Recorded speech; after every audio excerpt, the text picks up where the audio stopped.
Following those breaking developments in the tragic helicopter accident in the Hudson River. Thanks for joining us this Friday. I'm Christy Reeder.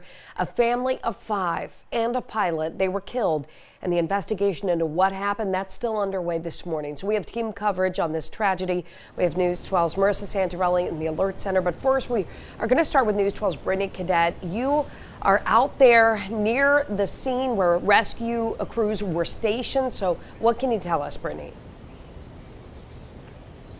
Yeah, Kirsty, good morning. I mean, we've been up the Hudson River this morning, and, we have been trying to see what is actually going on in the water. And right now, thankfully, it is now clear hours after that investigation and hours after that chopper went down here in the water. But again, this is just a tragic way for a family of 5 to pass away. This was supposed to be a sightseeing tour of the Big Apple, and then that chopper came down. But investigators are still working to figure out what exactly led to that helicopter going down in the Hudson yesterday afternoon. Dispatch to all companies responding in. Be advised, we got confirmation.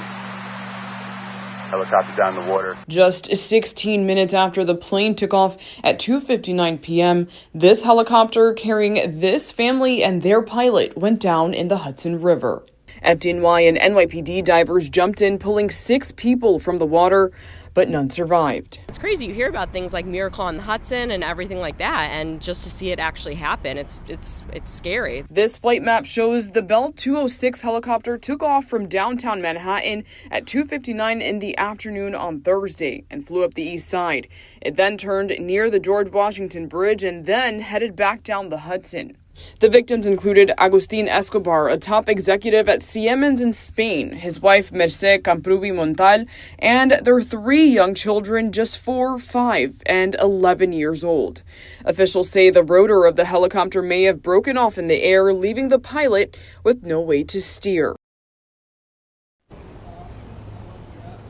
And crews were able to recover the wreckage by 8 o'clock last night. Now, the FAA and the NTSB are actively investigating what exactly led to that chopper, again, going down in the Hudson River.